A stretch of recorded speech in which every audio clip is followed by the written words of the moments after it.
वालेकुम रहमतुल्लाहि व कैसे हैं। उम्मीद करते हैं कि सब खैर खैरियत होगे। तो दोपहर का ब्लॉग शुरू करने दोपहर टाइम तो सुबह तबीयत नहीं ठीक है इस वास्ते हम अस जा रहे हैं शहर दवाई लैन वास्ते। चक में डॉक्टर कोई नहीं से बैठा है तो हम अस शहर जाते पे बुखार नगर निकले सबर नहीं जाना तो हम अस जाते हैं शहर तो डॉक्टर से दवाई लेने फिर इंशाल्लाह वापस मिलेंगे जी। शहर गए सां ते दवाई लियांदी है। दवाई लियान तो बाद खाधी है दवाई हुण कुछ अगे नालों फर्क है बेहतर है अगे नाल ते बाहर जिहड़ा बदल बहुत ज़्यादा बनया होया ते बारिश जिहड़ी है ना उहदा पैण दा मुकाम। हाँ जी मैं देखो कुछ आ गोलियां सन कुछ नाल है सिर्फ सी गले वास्ते दित्ता उन्होंने तूत सिया। हाँ जी ते हुण इंशाल्लाह निकलने बाहर पट्ठे पुट्ठे वड्ढने। हाँ जी तो कल मैं गल करदा पिया सां कि असीं तुहानूं मैं दस्सांगा भी असीं किस कब्रिस्तान ते उधर की लैण जाने साडा जिहड़ा हैगा ना जित्थों वो जिस जगह ते असीं गए सां साडा चक 169 सेवनार खिच्ची वाले दे नाल परली साइड ते शहर दे साडी जिहड़ी पहली मकामी रिहाइश सी ना उत्थों दी सी।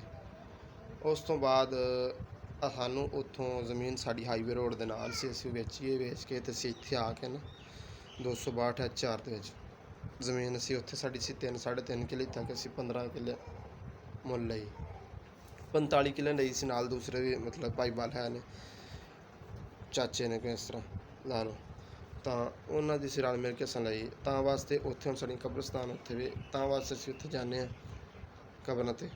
ਉਸ ਤਰ੍ਹਾਂ ਇੱਥੇ ਬਾਹਰ 'ਚ ਵੀ ਹੈ ਵੀ ਇੱਥੇ ਵੀ ਜਾਈਦਾ ਉੱਥੇ ਵੀ ਜਾਈਦਾ ਲੇਕਿਨ ਉੱਥੇ ਜ਼ਿਆਦਾ ਸਾਡੇ ਜਿਹੜੇ ਪੜਦਾਦੀ ਹੈ ਪੜਦਾਦਾ ਹੈ ਫੁੱਫੀ ਹੈ ਹੋਰ भी बहुत ज़्यादा ने काफ़ी सारिया साड़ियाँ उत्थे कबरां ने तो तां वास्ते असीं उत्थे गए हैं कल जी। पट्ठे शट्ठे वड्ढन तो बाद असीं लगे होना मिट्टी सुट्टन। ये देखो तुहानूं नज़र आ रही रेडी खोता तो पर मिट्टी भी नज़र आ रही है इत्थों असीं लदनी लद के घर लैके जानी है कोठे दी छत्तां ते लावांगे तो असीं हुण लदने मिट्टी।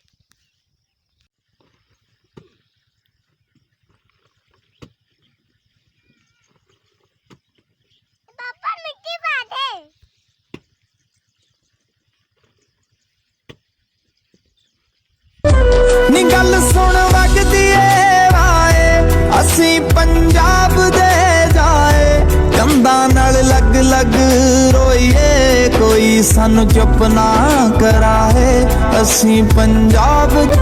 नी गल सुन वगदी ए वाए असी पंजाब दे जाए कंधां नाल लग लग रोईए कोई सानू चुप ना कराए असी पंजाब।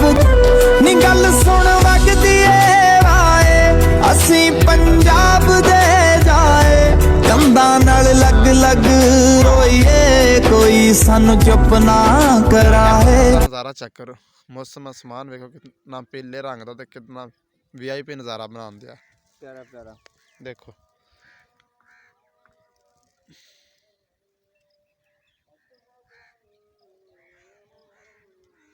कितना सुहाना मौसम बनया पिया।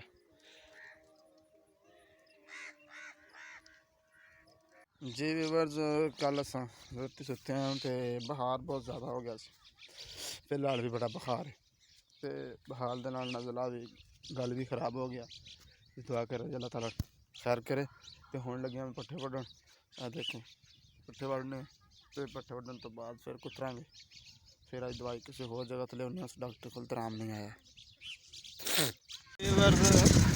पट्ठे शट्ठे वड्ढे ने वड्ढन तो बाद असीं मैं लिया दवाई जाके दोबारा फिर बुखार से बुखार अजे भी सही तरह नहीं लग्या तो हुण जांदे पे स्प्रे करनी स्प्रे की टैंकी लैन वास्ते स्प्रे वाली टैंकी लैन चले इधरों मरबे किसी तो वो लियाने सुबह इंशाल्लाह स्प्रे करांगे कुछ हुण नहीं कर जे होई किसी गल तो हुण करांगे ना जी।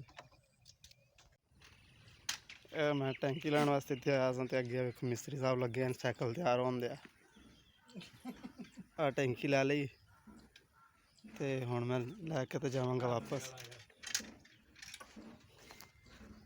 सारा साइकिल स्पेयर पार्ट पिया है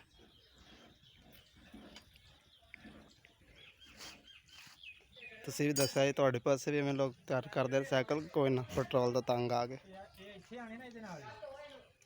ਰਵੀਵਾਰ ਟਾਈਮ ਲਈ ਮੈਂ ਲਾਇਆ ਤੇ ਜਾ ਕੇ ਤੇ ਹੁਣ ਜਾ ਰਿਹਾ ਮੈਂ ਘਰ ਵਾਪਸ ਜਾਵੇ ਕਰਾਂਗੇ ਸੁਣਦੇ ਹੁਣ ਕਿੱਥੇ ਕਿਤੇ ਠੀਕ ਹੈ ਪਤਾ ਕਰਾਂਗੇ। ਅੱਛਾ ਤੇ ਤੁਸੀਂ ਇਹ ਦੱਸੋ ਕਿ ਤੁਹਾਡੇ ਇਲਾਕੇ ਦੇ ਵਿੱਚ ਪਤਾ ਕਿੱਥੋਂ ਮੇਰੇ ਵੀਵਰ ਤੇ ਮੇਰੀ ਵੀਡੀਓ ਦੇਖ ਰਹੇ ਨੇ, ਤੁਹਾਡੇ ਇਲਾਕੇ 'ਚ ਪਤਾ ਕਿਸ ਤਰ੍ਹਾਂ ਹੈ, ਠੀਕ ਹੈ ਜਾਂ ਬਿਮਾਰੀ ਪਈ ਹੋਈ। ਔਰ ਜ਼ਿਆਦਾਤਰ ਅੱਜ ਕੀ ਬਾਰਿਸ਼ਾਂ ਨਾਲ ਪਕਾਵਾਂ ਖਰਾਬ ਹੋ ਗਈਆਂ ਨੇ।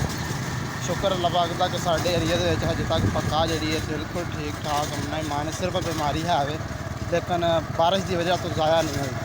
ਇੱਧਰ ਸਾਡੇ ਤੋਂ ਦੂਸਰੀ ਸਾਈਡਾਂ ਜਿਹੜੀਆਂ ਨੇ ਇੱਥੇ ਜ਼ਿਆਦਾ ਲਾਇਆ ਹੋ ਗਈਆਂ ਨੇ, ਆਪਣੀ ਜਗ੍ਹਾ ਦੇ ਗੱਲ ਖਤਮ ਹੋ ਗਏ ਨੇ, ਸੜ ਗਏ, ਉਹਦੇ ਵਿੱਚ ਪਾਣੀ ਬੜਾ ਖੜਾ ਰਹਿ ਗਿਆ। ਤੇ ਸਾਡੇ ਕੋਲ ਫਿਲਹਾਲ ਤੇ ਅਜੇ ਪਕਾਵਾਂ ਠੀਕ ਨੇ, ਸਿਰਫ ਔਰ ਸਿਰਫ ਜਿਹੜੀ ਆ ਬਿਮਾਰੀ ਹੈ ਮੱਖੀ ਤੇ ਅੱਲਾ ਉੱਲੀ ਵਗੈਰਾ ਹੈ ਵੇ, ਬਾਕੀ ਠੀਕ ਹੈ ਅੱਲਾ ਦੀ ਰਹਿਮਤ ਹੁਣ ਪਕਾਵਾਂ ਖੜੀਆਂ। ਤੇ ਤੁਸੀਂ ਦੱਸਣਾ ਕਿ ਤੁਹਾਡੇ ਪਾਸੇ ਪਕਾਵਾਂ ਦੀ ਕੀ ਸੂਰਤ ਹਾਲ ਹੈ ਔਰ ਕਿਹੜੇ ਕਿਹੜੇ ਇਲਾਕੇ ਵਿੱਚ ਤੁਸੀਂ ਤੁਹਾਡੇ ਅਜੇ ਤਕਰੀਬਨ ਸਾਡੇ ਪਾਸੇ ਪਕਾਵਾਂ ਜਿਹੜੀਆਂ ਨੇ ਨਾ ਠੀਕ ਠਾਕ ਨੇ, ਸੋਹਣੀਆਂ ਮਾਸ਼ਾਅੱਲਾ ਪਕਾਵਾਂ ਖੜੀਆਂ ਨੇ। ਆ ਦੇਖੋ ਤੁਹਾਨੂੰ ਨਜ਼ਰ ਆ ਰਿਹਾ ਹੋਣਾ ਇਹ ਸੜਕ ਦੇ ਆਸੇ ਵਾਲੇ ਆ ਸੜਕ ਸਾਈਡ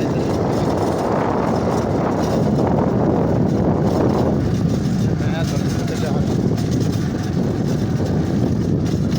ਅਸੀਂ ਨਾ ਜਿਹੜਾ ਸਾਡਾ ਚੱਕ ਤੋਂ ਥੋੜ੍ਹੇ ਦੂਰ ਆਪਣੇ ਨਾ ਰੱਬੇ ਦੇ ਉੱਤੇ ਬੈਠੇ ਹੋਏ ਹਾਂ। ਸਾਡੀ ਜਿਹੜੀ ਜ਼ਮੀਨ ਦੇ ਉੱਤੇ ਸਾਹਮਣੇ ਖੜਾਏ ਹੋਏ ਨੇ ਤੇ ਅਸੀਂ ਆਪਣੇ ਇਸ ਵਾਸਤੇ ਜਦੋਂ ਮੈਂ ਆਇਆ ਵਾਂ ਇਹ ਚੱਕ ਕੇ ਸਾਡਾ ਪਿੱਛੇ ਰਹਿ ਗਿਆ ਇਹ ਸੜਕ ਸਾਡੇ ਟੈਰੇਸ 'ਤੇ ਜਾ ਰਹੀ ਹੈ ਸਾਡੇ ਘਰਾਂ 'ਚ ਆ ਰਹੀ